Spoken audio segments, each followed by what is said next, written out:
রাজধানীর উত্তরায় 7তলা ভবনে লাগা আগুনে একই পরিবারের 3 জনের মৃত্যু, আহত 13 জন হাসপাতালে ভর্তি। নিখোঁজের 21 দিন পর কেরানীগঞ্জ থেকে মা মেয়ের মরদেহ উদ্ধার, মূল সন্দেহভাজন গৃহশিক্ষিকা সহ 4 জন গ্রেপ্তার। দলীয় প্রধানকে ভোটে জেতাতে রাজনৈতিক দলের নানা কৌশল, গতানুগতিক প্রচারণায় হারার আশঙ্কা বিশ্লেষকদের। এই ক্যান্ডিডেটদের জন্য চ্যালেঞ্জ হচ্ছে এই ভোটারদেরকে কনভিন্স করা যে আমি বিজয়ী হলে বাংলাদেশ ভালো থাকবে। এই কনফিডেন্সটা ভোটারদেরকে দিতে হবে। 75 দেশে অভিবাসন ভিসা স্থগিতকে ট্রাম্পের কৌশল বলছেন বিশেষজ্ঞরা। বাংলাদেশকে এখনই প্রস্তুতি নেওয়ার পরামর্শ। সরকারকে যেটা করতে হবে যে প্রোঅ্যাক্টিভ একটা পলিসি জায়গায় যেতে হবে, যে মার্কিন সরকার কোন কোন জায়গাগুলোতে ইমিগ্রেশনের ব্যাপারে বাংলাদেশের সাথে চাপ দিতে পারে। বিসিবির আশ্বাসে মাঠে ফিরছেন ক্রিকেটাররা। আজ থেকে শুরু বিপিএল, বিসিবি ফ্র্যাঞ্চাইজি এবং খেলোয়াড়দের সভায় সিদ্ধান্ত।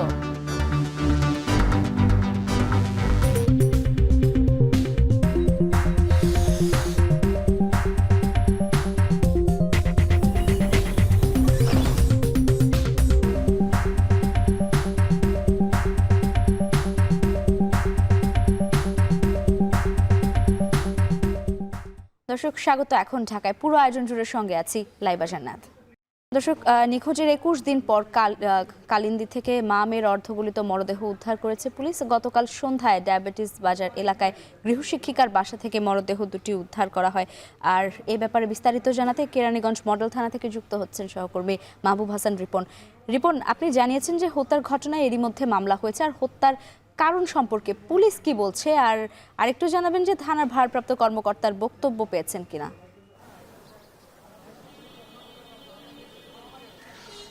লাইবা, থানার ভারপ্রাপ্ত কর্মকর্তার বক্তব্য পাওয়া গেছে এবং আপনি যে প্রশ্নটি করছিলেন যে পুলিশ কি জানিয়েছে, থানার ভারপ্রাপ্ত কর্মকর্তা যেটি বলেছেন সেটি হচ্ছে যে যিনি ভিকটিম অর্থাৎ ফাতেমা, যিনি শিক্ষার্থী, তার মা রোকেয়া রহমান, তিনি এবং তার যে ফাতেমার যিনি গৃহশিক্ষিকা ছিলেন তার সাথে পূর্ব থেকে তারা পরিচিত ছিলেন এবং সেই পরিচিতির এক পর্বে ফাতেমা তিনি একটি এনজিও থেকে 1.5 লাখ টাকার গ্যারান্টার হয়েছিলেন এবং এই 1.5 লাখ টাকা লোন নিয়েছিলেন যিনি গৃহশিক্ষিকা, সেই গৃহশিক্ষিকা মিম। তো পরবর্তীতে সেই লোন ঠিকঠাক তিনি দিতে পারছিলেন না। এই নিয়ে গৃহশিক্ষিকা মিমের সাথে ফাতেমার যে মা অর্থাৎ রোকেয়া রহমান, তার মধ্যে এক ধরনের দ্বন্দ্ব হয় এবং এই যে দ্বন্দ্ব বা এই শত্রুতা থেকে পরবর্তীতে কথা কাটাকাটি থেকে এক পর্যায়ে শত্রুতার রূপ নেয় এবং সেখান থেকেই এই ধরনের হত্যাকাণ্ড ঘটেছে বলে আমাদেরকে জানানো হয়েছে। এবং এই ঘটনাটা 21 দিন আগে যেমনটা আপনি বলছিলেন, অর্থাৎ 25 ডিসেম্বর ফাতেমা যিনি শিক্ষার্থী তিনি কিন্তু গৃহশিক্ষিকার কাছে পড়তে গিয়েছিলেন এবং সেই পড়তে যাওয়ার পরে গৃহশিক্ষিকা মিমের ছোট বোন কিন্তু ফাতেমাকে হত্যা করেন বলে আমাদেরকে জানানো হয়েছে। কেন হত্যা করেন সেটি হচ্ছে যে ওই ফাতেমার মায়ের সাথে অর্থাৎ রোকেয়া রহমানের সাথে গৃহশিক্ষিকা মিমের যে পূর্ব শত্রুতা ছিল সেই শত্রুতার জেরেই ফাতেমাকে হত্যা করা হয়। দ্বিতীয়ত হচ্ছে যে এই হত্যার পরবর্তীতে মিম তিনি ফাতেমার যে মা রোকেয়া রহমানকে জানান যে তার মেয়ে অসুস্থ, যাতে দ্রুত আসে। এরপরে রোকেয়া রহমান 25 ডিসেম্বর তার মেয়ের অসুস্থতার খবর শুনে যখন গৃহশিক্ষিকা মিমের বাসায় যায় তখন কিন্তু গৃহশিক্ষিকা কিন্তু পরবর্তীতে পিছন থেকে ওড়না দিয়ে পেঁচিয়ে তার মাকেও হত্যা করে। এই যে শিক্ষার্থী ফাতেমা এবং তার মা হচ্ছে রোকেয়া রহমান, এই দুইজনকে হত্যা করার পরে তাদেরকে খাটের মধ্যে বক্স খাটের ভেতরে রাখা হয় এবং এর পরবর্তীতে যখন ফাতেমার বাবা তিনি হচ্ছে 27 ডিসেম্বর একটি জিডি করেন এবং পরবর্তীতে 7 জানুয়ারি তিনি একটি কিডন্যাপের মামলা করেন এবং পরবর্তীতে এই 7 জানুয়ারি পরবর্তীতে পুলিশ কোনো ধরনের পদক্ষেপ নাই। সবশেষ 999 একটি ফোন আসে এবং সেই ফোনের সেখানে হচ্ছে মরদেহ গলে পচে যাওয়ার পর সেই দুর্গন্ধটা যখন ছড়িয়ে পড়ে, এলাকাবাসী 999 ফোন দিয়ে পুলিশকে অবহিত করলে পুলিশ ঘটনাস্থলে গিয়ে এই যে মানে এই মরদেহগুলো উদ্ধার করে। এই বিষয়ে একটি মামলা হয়েছে, সেই মামলায় 3 জনকে আসামি হিসেবে দেখানো হয়েছে, অর্থাৎ যিনি গৃহশিক্ষিকা মিম, তার বোন নুসরাত, তাকে নূরজাহানও বলছেন, এবং তার স্বামী, এই 3 জনকে আসামি হিসাবে দেখানো হয়েছে এবং তাদেরকে কিছুক্ষণের মধ্যেই আদালতে নেওয়া হবে বলে আমাদেরকে জানানো হয়েছে।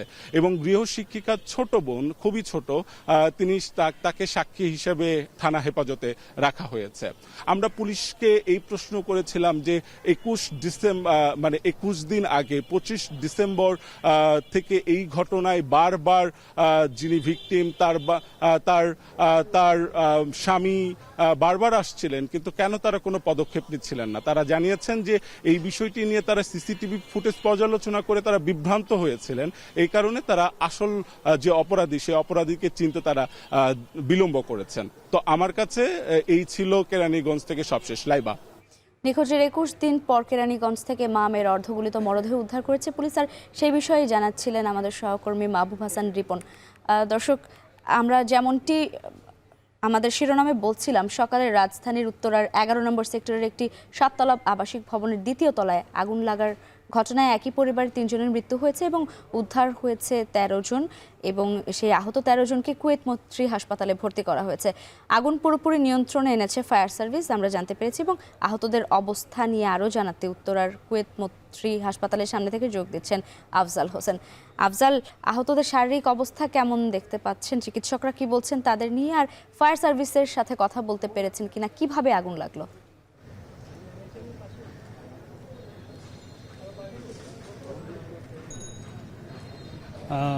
ধন্যবাদ লাইবা। কুয়েত মৈত্রী হসপিটালে এখন পর্যন্ত 11 জনকে ভর্তি করা হয়েছে এবং তাদেরকে প্রাথমিক চিকিৎসা সহ অন্যান্য যে চিকিৎসাগুলো সেগুলো দেওয়া হচ্ছে।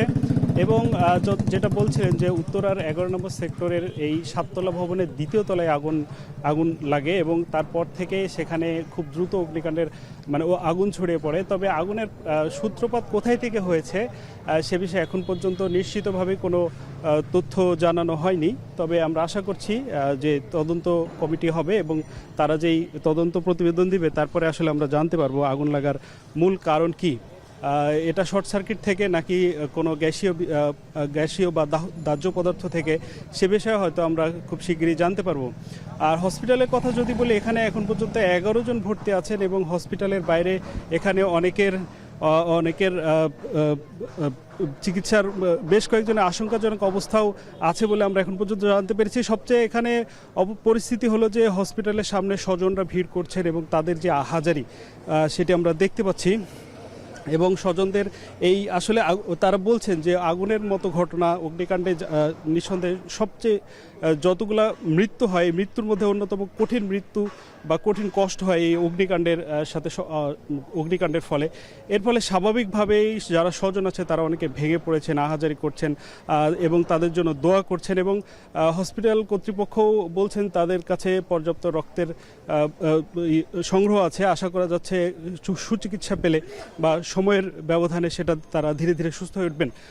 আসলে অগ্নিকাণ্ডের ঘটনায় যে 11 জন আহত হয়েছেন তাদের অধিকাংশই এই মুহূর্তে চিকিৎসা নিচ্ছেন এবং আশা করছি তাদের সুচিকিৎসার ব্যাপারে নিশ্চিত করেছেন হসপিটাল কর্তৃপক্ষ। লাইভে এই ছিল এখান থেকে সবশেষ। কুয়েত মৈত্রী হাসপাতাল থেকে যুক্ত ছিলেন আফজাল হোসেন। ঢাকার 3টি আসনে বিএনপি, জামায়াত ও এনসিপির শীর্ষ নেতাদের বিজয়ী করতে সর্বোচ্চ সাংগঠনিক সক্ষমতা ব্যবহার করছে দলগুলো। দলের প্রধান নেতাকে জিতিয়ে আনতে চ্যালেঞ্জ থাকলেও প্রচারণায় নেওয়া হচ্ছে নানামুখী কৌশল। তবে দলীয় প্রধান হয়ে অন্য সাধারণ প্রার্থীদের মতো প্রচারণা চালালে থাকবে পরাজয়ের শঙ্কা, এমন মত বিশ্লেষকদের। দেখুন জাওয়াদ মাহমুদের প্রতিবেদন।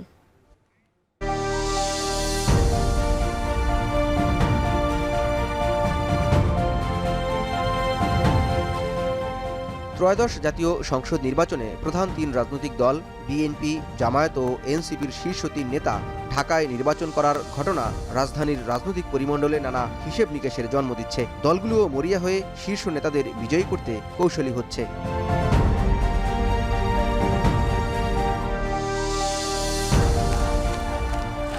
এনসিপির আহ্বায়ক নাহিদ ইসলাম নির্বাচন করছেন ঢাকা ১১ আসন থেকে। নতুন প্রতীকে নির্বাচনে চ্যালেঞ্জ থাকলেও এই আসনে দলের শীর্ষ নেতাকে জয়ী করতে সর্বোচ্চ চেষ্টা করছে দলটি। প্রচারণার কৌশল হিসেবে ভোট পেতে ভোটারদের কাছে নাহিদ ইসলামকে পরিচয় করিয়ে দেয়া হচ্ছে গণ অভ্যুত্থানের এক দফার ঘোষক হিসেবে।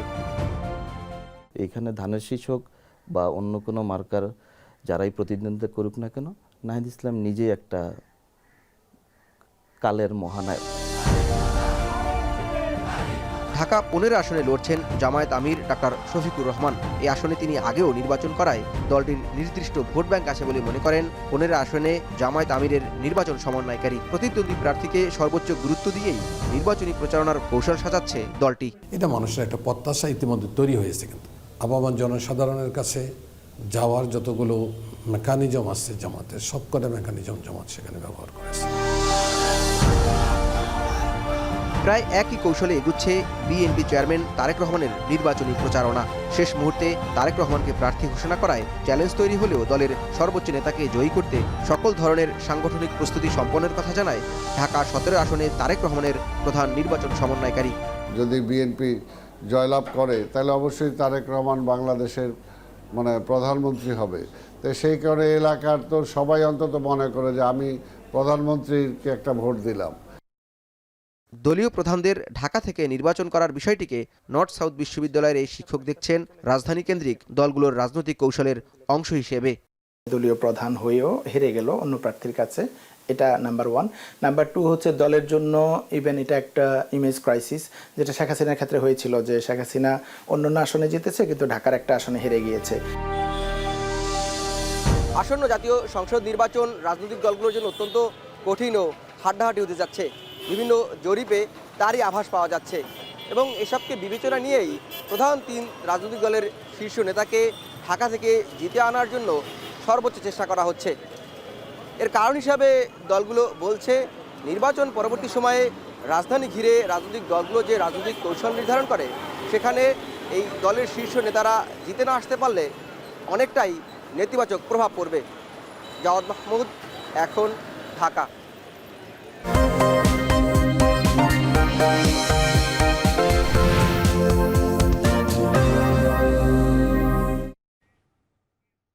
আসন্ন জাতীয় সংসদ নির্বাচনে গোপালগঞ্জের ৩টি আসনে ভোট দেবেন ১০ লাখের বেশি ভোটার।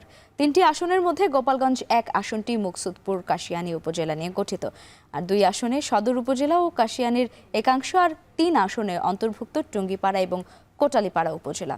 দর্শক, এই মুহূর্তে গোপালগঞ্জ সদরের লঞ্চঘাট থেকে যুক্ত হচ্ছেন দুই সহকর্মী হোসেন জাহিদ এবং জাওয়াদ মাহমুদ। আমি জাহিদের কাছে যেতে চাচ্ছি শুরুতে। জাহিদ, আপনি তো গোপালগঞ্জে রয়েছেন, এলাকার নির্বাচনী পরিবেশ কেমন দেখছেন জানতে চাই, এবং সেই সাথে আরেকটু জানাবেন যে প্রচারণা তো এখনো শুরু হয়নি, সেক্ষেত্রে আচরণবিধি লঙ্ঘন নিয়ে কোনো অভিযোগ রয়েছে কিনা?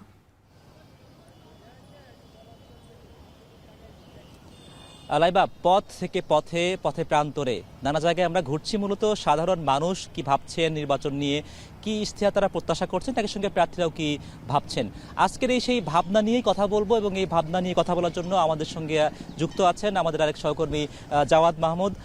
জাওয়াদ, আপনার গোপালগঞ্জ নিয়ে নিশ্চয়ই রাজনৈতিক প্রেক্ষাপট নিয়ে আপনি অবগত আছেন, অনেক স্মৃতিও আপনার সঙ্গে জড়িত আছে। এখনকার এই সময়ে দাঁড়িয়ে 1 মাসেরও কম সময় পরে জাতীয় নির্বাচন, গোপালগঞ্জের নির্বাচনী পরিবেশটাকে আপনি কিভাবে মূল্যায়ন করবেন?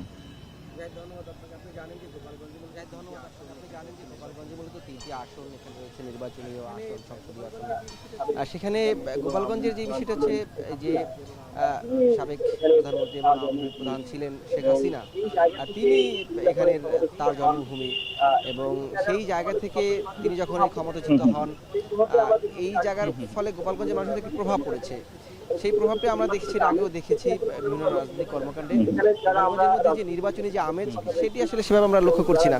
এখানে যারা আমরা রাজনৈতিক কর্মী আছে তাদের সাথে কথা বলছি, এবং যারা গণমাধ্যম কর্মী আছে এই গোপালগঞ্জের স্থানীয় গণমাধ্যম কর্মী, তাদের সাথেও আমাদের কথা হয়েছে। তারা আসলে যেটি বলছেন, এবং সাধারণ মানুষের সাথেও কথা বলেছি, তারা যেটি বলছেন যে যেহেতু এটিকে আওয়ামী অধ্যুষিত এলাকা হিসেবে পরিচিত, এবং যেহেতু শেখ হাসিনার সংসদীয় আসন এখানে তাদের বাড়ি, সেই জায়গা থেকে মানুষের যে ভোটের একটা আগ্রহ সেই জায়গাটি দেখা যাচ্ছে না।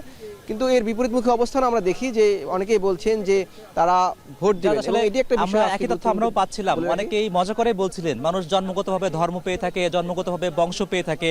গোপালগঞ্জের মানুষ জন্মগতভাবে একটি রাজনৈতিক দলের আদর্শ হিসেবে তারা ধরে নেওয়া হয় যে তারা আদর্শ ধারণ করে থাকেন। এবার যেহেতু আওয়ামী লীগের কোনো অংশগ্রহণ নেই, আপনার কাছে কি মনে হয় আসলে অন্যান্য প্রার্থীদের যে প্রচারণা বলি, নির্বাচনী আমেজ বলি, সেটিতে কোনো নেতিবাচক প্রভাব পড়বে কিনা আপনার কাছে কি মনে হয়? না, সেটি আমি বলতে চাচ্ছিলাম এই মাত্রই। এখানে যেমন যেটি বলছিলাম যে একদিকে এই যে আওয়ামী লীগ কেন্দ্রিক এক ধরনের রাজনৈতিক বলয় এখানে আছে, এর বিপরীতমুখী বলয় একটি আছে। আওয়ামী লীগের এখানে আমরা অনেক অভিযোগ পেয়েছি, যারা আওয়ামী লীগের রাজনীতির সাথে জড়িত ছিল বা আওয়ামী লীগের সমর্থক ছিল সাধারণ, তারাও কিন্তু এই 15.5 বছর অনেক সময় ভোট দিতে পারেনি। কারণ তারা ভোট কেন্দ্রে বলতে তারা যেহেতু আওয়ামী লীগকে ভোট দিবে, তারা তাদের আসলে ভোটাধিকার প্রয়োগ করতে পারেনি।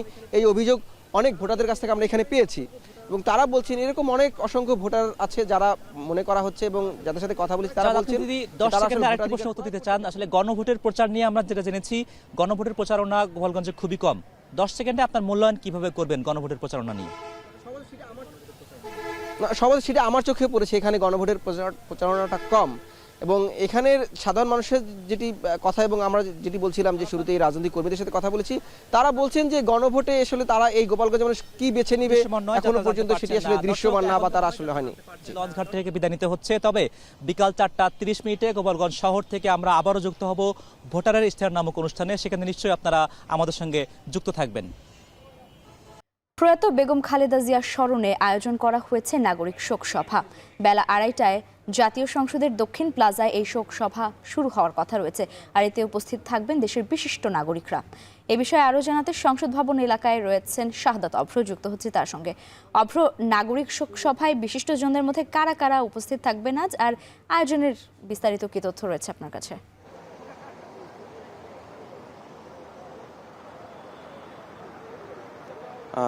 লাইভে এখানে কিন্তু ইতিমধ্যেই আইন শৃঙ্খলা বাহিনী পুরো যেই মানিক মিয়া সহ সংসদ ভবন এলাকা পুরোটাই কিন্তু ঘিরে রেখেছে। তার পাশাপাশি আজকে যেই নাগরিক শোকসভা, এখানে বাংলাদেশের যারা কিনা হচ্ছে বুদ্ধিজীবী কিংবা হচ্ছে যারা পেশাজীবী আছে, তার পাশাপাশি যেই যারা রাষ্ট্রের বিভিন্ন পর্যায়ে কর্মরত আছে, বিশেষ করে শিক্ষক, গবেষক এবং যারা কিনা হচ্ছে রাষ্ট্রের বিভিন্ন আমলা বা কর্তা ব্যক্তি আছে, তারাও কিন্তু হচ্ছে এই পুরো আয়োজনে অংশগ্রহণ করবে বলে আমরা জানতে পেরেছি। তবে রাজনৈতিক যেই ব্যক্তিরা আছে তাদের কিন্তু হচ্ছে অনেকটাই উপস্থিতি কম থাকবে বলে আমরা জানতে পেরেছি। তাদের দাওয়াত করা হয়েছে, তাদের আমন্ত্রণ জানানো হয়েছে, তারা কিন্তু বক্তব্য দিবেন না, বরঞ্চ আজকের এই অনুষ্ঠানে দর্শক সারিতে বসে এই যে রাষ্ট্রের যেই জায়গা, সেখানে নাগরিক সমাজের ভাবনা, বেগম খালেদা জিয়াকে নিয়ে যেই নাগরিকরা আছে, বিশিষ্টজনেরা আছে, তারা আসলে কি বলছেন সেটাই কিন্তু হচ্ছে শুনবেন তারা।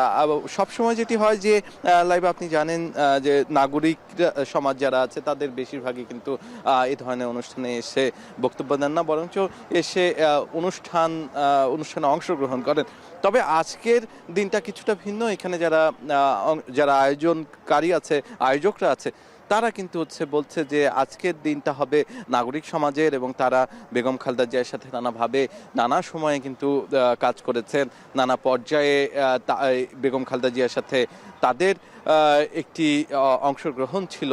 সেই জায়গা থেকে তারা যেভাবে বেগম খালেদা জিয়াকে দেখেছেন, উপস্থাপন করবেন সেইভাবে, এবং স্মরণ সভা, আজকে মূলত নাগরিক শোক সভার আয়োজন করা হয়েছে।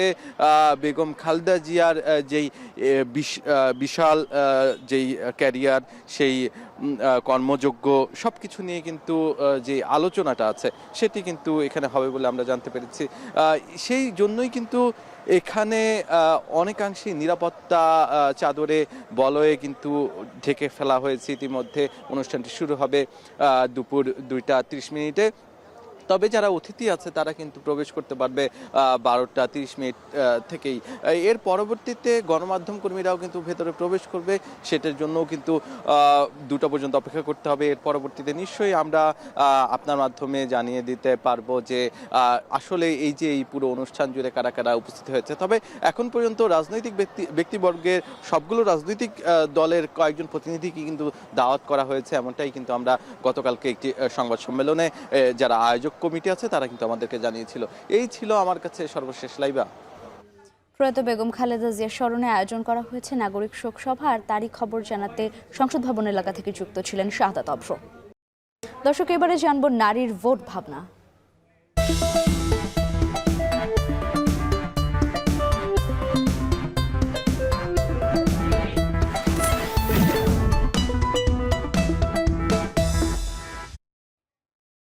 আম, কাঁশালা, খাবার, রেশম, নারীর সম্পর্ক ব্যতীত চাঁপাইনবাবগঞ্জে কোনো উন্নয়নই সফলতা পায়নি। জেলায় ভোটারের সংখ্যায় পুরুষের চেয়ে এগিয়ে আছেন নারীরা, তবে রাজনীতির মঞ্চ, ব্যবসা বাণিজ্য কিংবা সামাজিকভাবে পিছিয়ে রয়েছেন তারা। নারী উন্নয়ন কর্মীরা মনে করছেন নারীদের নেতৃত্ব গড়ে তোলার ক্ষেত্রে নিরাপত্তা, প্রশিক্ষণ এবং পর্যাপ্ত কর্মযোগ্যের অভাবই প্রধান বাধা। সোহান মাহমুদের তথ্য ও ছবিতে প্রতিবেদন। চাঁপাইনবাবগঞ্জ 18 লাখ মানুষের এই জেলায় অর্ধেকের বেশি নারী, তবে সংখ্যায় এগিয়ে থাকলেও বাস্তবতায় উন্নয়নের মূল স্রোতের বাইরেই তারা। নির্বাচন ঘিরে এবার নারী ভোটারদের ভাবনা একটু ভিন্ন। শহরের ক্লাব সুপার মার্কেটে 3 বছর ধরে ক্যাফে পরিচালনা করছেন প্রজ্ঞা লিজা। নানা সীমাবদ্ধতায় ব্যবসা শুরু হলেও দক্ষ নারী কর্মীর সংকট তার জন্য চ্যালেঞ্জ। যে সরকারি ক্ষমতায় আসুন, যে নারীদের নিয়ে চেষ্টা যেন করা হয় কর্মদক্ষতা বাড়ানোর, নারীদের উন্নয়নে। নারীরা শুধু ভোটার নন, তারা নেতা, উদ্যোক্তা ও সমাজ পরিবর্তনের শক্তিশালী চালিকা শক্তি। তাদের ক্ষমতায়নে কার্যকর উদ্যোগ না থাকায় সামাজিক ও পারিবারিক বাধায় পিছিয়ে পড়ছেন নতুন প্রজন্মের নারীরা। নারী বান্ধব সমাজ গঠনে জোর দেবেন, আমরা সেরকমই প্রার্থী নির্বাচন করতে চাই এবারের ভোটে। নারীদেরকে যারা সমর্থন করবে এরকম প্রার্থী আমি চাই যাতে হলো এবার আসুক। এদিকে বেতন বৈষম্যের শিকার হচ্ছেন জেলার প্রান্তিক ক্ষুদ্র নিগোষ্ঠী নারীরা। কৃষি, পশুপালন ও হস্তশিল্প সহ শ্রমনির্ভর কাজে পুরুষের সমান কাজ করলেও তারা পাচ্ছেন অর্ধেক মজুরি। ভালো নেতা চাই যারা আমাদের বিপদের সময় থাকবে, হয়তো কোনো সমস্যা হলে বললে তারা আমাদের পাশে দাঁড়াবে, এরকমটাই। নির্বাচনের আগে প্রতিশ্রুতি নির্বাচনের পর বাস্তবায়ন হয় না, এমন অভিযোগ গণমাধ্যম ও নারী উন্নয়ন কর্মীদের। প্রার্থীরা প্রথমত নির্বাচন হওয়ার আগে সবাই বলে যে হ্যাঁ আমরা সকল সমস্যার সমাধান করে দিব, কিন্তু নির্বাচন হওয়ার পরে দেখা যায় সেই সমস্যাগুলো নিয়ে আর কোনো কাজ করা হয় না। সমাজ থেকে দেশ হবে, তার জন্য মেয়েদেরকে কিন্তু মেয়েদের পাশে দাঁড়াতে হবে সরকারকে। আমি চাই আমাদের যে সরকার আসবে, যে দলেরই আসুক না কেন, তারা যেন মেয়েদের পাশে দাঁড়ায়। জেলায় মোট ভোটার প্রায় 18 লাখ, যার মধ্যে পুরুষ প্রায় 7,11,000 ও নারী ভোটার প্রায় 7 লাখ। এখন চাঁপাইনবাবগঞ্জ। বাংলাদেশ সহ 75টি দেশের জন্য যুক্তরাষ্ট্রের অভিবাসন ভিসা স্থগিতের ঘোষণা ট্রাম্পের কৌশল হতে পারে, এমনটাই মনে করছেন বিশ্লেষকরা। তারা বলছেন ভিসা নীতির এই সিদ্ধান্ত আন্তর্জাতিক ভ্রমণ, শিক্ষা ও ব্যবসায়িক বিনিয়োগের ওপর প্রভাব ফেলবে। সেক্ষেত্রে ভিসা নিষেধাজ্ঞা থেকে মুক্তি পেতে কোন কোন বিষয়ে ছাড় দিতে হতে পারে সেই আলোচনা এখনই এগিয়ে রাখতে হবে বাংলাদেশকে। আরও জানাচ্ছেন কামরুল হাসান জনি। ঢাকার আমেরিকান দূতাবাসে সাক্ষাতের জন্য এসেছেন মোহাম্মদপুরের ইসফাক ফারহানা দম্পতি। গত সেপ্টেম্বরে ভিসার আবেদন করেছিলেন তারা। সাক্ষাতের পর বৃহস্পতিবার তাদের আবেদন বাতিল করা হয়। এর মধ্যে তারা জানতে পারেন অনির্দিষ্টকালের জন্য অভিবাসন ভিসা প্রক্রিয়াকরণ স্থগিত করেছে ট্রাম্প প্রশাসন। আমরা হয়তো তাদেরকে বোঝাতে পারিনি যে আমরা যেহেতু আমাদের কোনো ডিপেন্ডেন্ট নেই, তো তারা মনে করেছে আমরা মনে গেলে আর আসবো না, হয়তো এটা চেঞ্জ হয়ে যাবে। সো চেঞ্জ হয়ে গেলে তখন আবার অ্যাপ্লাই করব, আবার যাব। বাংলাদেশ সহ 75টি দেশের নাগরিকরা এই স্থগিতাদেশের আওতায় থাকবেন। এসব দেশ থেকে যারা ইমিগ্রেন্ট ক্যাটাগরিতে ভিসার আবেদন করেছে বা করবে তাদের ভিসা প্রদান স্থগিত করার ঘোষণা দিয়েছে মার্কিন পররাষ্ট্র দপ্তর। আগামী 21 জানুয়ারি থেকে এই আদেশ কার্যকর হবে। তবে নতুন নির্দেশনায় ট্যুরিস্ট ও শিক্ষার্থীরা আওতাভুক্ত নয়। ব্যবসা বা বিনিয়োগ ভিসাও স্থগিতাদেশের আওতায় পড়বে না বলছেন এই মার্কিন আইনজীবী। এই যে ইমিগ্রেন্ট ভিসা যে পজ করা হলো, এখানে ডিপার্টমেন্ট অফ স্টেট বলেছে তারা স্পেশাল সিচুয়েশনকে কনসিডার করবে এবং স্পেশাল সিচুয়েশন যদি ডিমান্ড করে এখনো কিন্তু ভিসা দেওয়া হবে। ইউএস সিটিজেনের যারা ইমিডিয়েট ফ্যামিলি মেম্বার, তাদের ভিসা পাওয়াটা ইউএস সিটিজেনের কনস্টিটিউশনাল রাইট। এই রাইটটাই ডিপার্টমেন্ট অফ স্টেট চাইলে এত সহজে বন্ধ করতে পারবে না। বিশেষজ্ঞরা বলছেন ভিসা নীতির এই সিদ্ধান্ত আন্তর্জাতিক ভ্রমণ, শিক্ষা ও ব্যবসায়িক বিনিয়োগের উপর প্রভাব ফেলবে। তবে ট্রাম্পের এই সিদ্ধান্ত দীর্ঘমেয়াদী হওয়ার সম্ভাবনা কম। এটি তার কূটনৈতিক আলোচনার একটি সুযোগ সৃষ্টির কৌশল হতে পারে। সেক্ষেত্রে কোন কোন বিষয়ে ছাড় দিতে হতে পারে সেই আলোচনা এগিয়ে রাখতে হবে বাংলাদেশকেও। সরকারের একটা প্রস্তুতি থাকতে হবে, প্রতিশ্রুতির জায়গাও থাকতে হবে, অর্থাৎ নেগোশিয়েটিং টেবিলে যেন বাংলাদেশ বসতে পারে। সেক্ষেত্রে আমার মনে হয় যে এটা খুব বেশি সংকটের কোনো বিষয় না। সরকারকে যেটা করতে হবে যে প্রোঅ্যাক্টিভ একটা পলিসি জায়গায় যেতে হবে, যে মার্কিন সরকার কোন কোন জায়গাগুলোতে ইমিগ্রেশনের ব্যাপারে বাংলাদেশের সাথে চাপ দিতে পারে। হঠাৎ করেই এই যে ট্রাম্প গভর্নমেন্ট তার যে অ্যান্টি মাইগ্রেন্ট যে একটা স্ট্যান্ড, সেইটার সে বাস্তবায়ন করতে যে পুরো মাইগ্রেশন সেক্টরটাকেই কিন্তু একটা ধ্বংসের মুখে ফেলে দিয়েছে। স্টুডেন্ট হয়তো যেতে পারবে, কিন্তু ইমিগ্রেশন পলিসির কারণে যারা পাশ করে গেছে তারা কিন্তু আর ওইখানে চাকরি পাবে না। অন্য ভিসায় যখন অ্যাপ্লাই করতে যাবে, অন্য ভিসায় তারা আর অ্যাপ্লাই করতে পারবে না।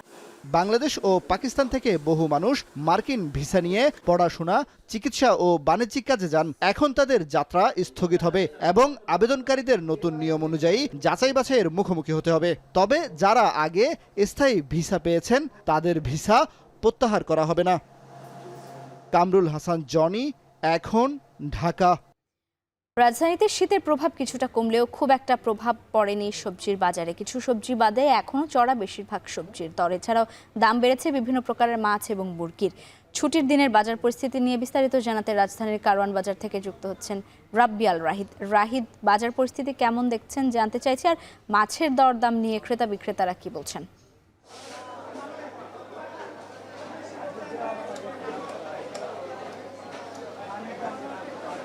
লাবিবা, বাংলায় একটি কথা আছে যে আমরা মাছে ভাতে বাঙালি, অর্থাৎ বাঙালির ঘরে অন্য কোনো খাবার না থাকলেও বাঙালি ঘরে মাছ এবং ভাতটা থাকবে। কিন্তু সেই মাছ এবং ভাত এখন যেন বাঙালির কাছে আকাশের চাঁদ ছোঁয়ার মতো। আপনি দেখছেন যে এই মুহূর্তে আমি রয়েছি রাজধানীর কারওয়ান বাজারের যে মাছ বাজার রয়েছে, সেই মাছ বাজারে। এই মাছ বাজারে এখন যে পরিস্থিতি তা দেখা যাচ্ছে যে অনেক বড় বড় মাছ দেখা যাচ্ছে, কিন্তু ক্রেতারা যখনই আসছেন তখনই তারা অনেকটা হতাশ হয়ে ফিরে যাচ্ছেন। আপনি দেখছেন যে আমার সামনে যে মাছগুলো রয়েছে সেই মাছগুলোর মধ্যে রয়েছে পাঙ্গাস, তেলাপিয়া, কাতল এবং অন্যান্য রুই সহ এবং অন্যান্য মাছ। এর মধ্যে পাঙ্গাসের মাছ প্রায় বেড়েছে 20 থেকে 25 টাকার মতো, যা আগে ছিল প্রায় 150 টাকার মতো, 150 থেকে 160 টাকার মতো। সেই মাছের দাম এখন বর্তমানে 180 থেকে 200 এবং প্রকারভেদে তা প্রায় 220 টাকার মতো বেড়েছে। এছাড়া যদি আমি রুই মাছের কথা বলি, তাহলে সেই রুই মাছ এখন বর্তমানে প্রায় 280 থেকে 300 টাকার মধ্যে বিক্রি হচ্ছে। এছাড়া কাতল মাছ প্রায় 300 টাকার মতো এবং তেলাপিয়া মাছ, এই মাছটি যে মাছটি প্রায় অধিকাংশ রাজধানীর মেসের শিক্ষার্থীরা যে মাছগুলো খেয়ে থাকে, সেই মাছগুলোর দাম এখন বর্তমানে বেড়ে প্রায় 120 থেকে 160 টাকার মতো হয়েছে, প্রায় 40 টাকা বৃদ্ধি পেয়েছে। আমি যদি আপনাকে এখন বলি লাবিবাজে শুধু মাছ বাজার নয়, মাছ বাজার বাদ দিয়েও চাল বাজারের কথা যদি বলি, তাহলে চালের দামও প্রায় কেজি প্রতি 3 থেকে 7 টাকা পর্যন্ত বেড়েছে। এই যে দামটি বেড়েছে এবং এই দামের ক্ষেত্রে প্রায় তারা বলছেন যে সিন্ডিকেটের কারণে এই দামটি বেড়েছে, যেখানে ধানের দাম মন প্রতি প্রায় 180 থেকে প্রায় 200 টাকা মনে বেড়েছে, যার কারণে চালের দামটা বেড়েছে। এবং শীতকালীন সবজির কথা যদি বলি আমি, শীতকালীন সবজির ক্ষেত্রে প্রথম দিকে কিছুটা দাম কমেছিল, বাট এখন বর্তমানে শীতকালীন সবজি গত কয়েক সপ্তাহ থেকে প্রায় চড়া দামে বিক্রি হচ্ছে। লাবিবা, রাজধানীর কারওয়ান বাজারের যে মাছ বাজার রয়েছে, সেই মাছ বাজার থেকে এই ছিল সর্বশেষ পরিস্থিতি। কারওয়ান বাজার থেকে যুক্ত ছিলেন রাব্বিয়াল রাহিদ, জানাচ্ছিলেন সাপ্তাহিক বাজার পরিস্থিতি। এবারে আন্তর্জাতিক প্রসঙ্গ। হোয়াইট হাউসে একান্ত বৈঠকের সময় ট্রাম্পকে নোবেল শান্তি পুরস্কারের মেডেল উপহার দেন ভেনেজুয়েলার বিরোধী নেতা মারিয়া করিনা মাচাদো। এটিকে পারস্পরিক শ্রদ্ধার চমৎকার নিদর্শন উল্লেখ করে সামাজিক যোগাযোগ মাধ্যমে পোস্ট করেন ট্রাম্প। বৈঠক শেষে মাচাদো জানান, ভেনেজুয়েলার জনগণের স্বাধীনতার প্রতি ট্রাম্পের প্রতিশ্রুতির স্বীকৃতি স্বরূপ মেডেলটি দিয়েছেন। বৈঠকটিকে চমৎকার উল্লেখ করে মাচাদো বলেন, ভেনেজুয়েলার সংকট এবং জনগণের দুর্দশার প্রতি ট্রাম্পের উদ্বেগ তাকে মুগ্ধ করেছে। ভেনেজুয়েলার জনগণের প্রত্যাশা ও স্বপ্ন পূরণে পরিবর্তনের আশা নিয়ে আলোচনা করেছেন তারা। এদিকে হোয়াইট হাউস জানিয়েছে মাচাদোর প্রতি ভেনেজুয়েলার জনগণের কি পরিমাণ সমর্থন আছে তার একটি বাস্তবসম্মত মূল্যায়ন করছে যুক্তরাষ্ট্র।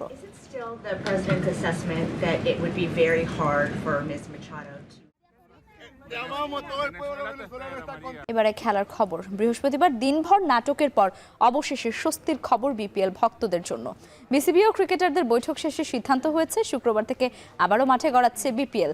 ক্রিকেটারদের বিপিএল এর ম্যাচ বয়কটের মধ্য দিয়ে শুরু হওয়া ঘটনাবহুল দিনের সমাপ্তিটা মধুর, আর সেই সঙ্গে আসে বিপিএল শুরুর ঘোষণাও। 15 জানুয়ারির যে দুটি ম্যাচ মাঠে গড়ায়নি সেগুলোই অনুষ্ঠিত হবে 16 জানুয়ারি। আর এছাড়া 16 জানুয়ারির ম্যাচগুলো 17 এবং 17 জানুয়ারির ম্যাচগুলো হবে 18 জানুয়ারি। বিসিবি পরিচালক ইফতেখার রহমান মিঠু সংবাদ সম্মেলনে বিষয়টি নিশ্চিত করেন। 15 জানুয়ারির টিকিট দিয়ে দেখা যাবে 16 জানুয়ারির খেলা।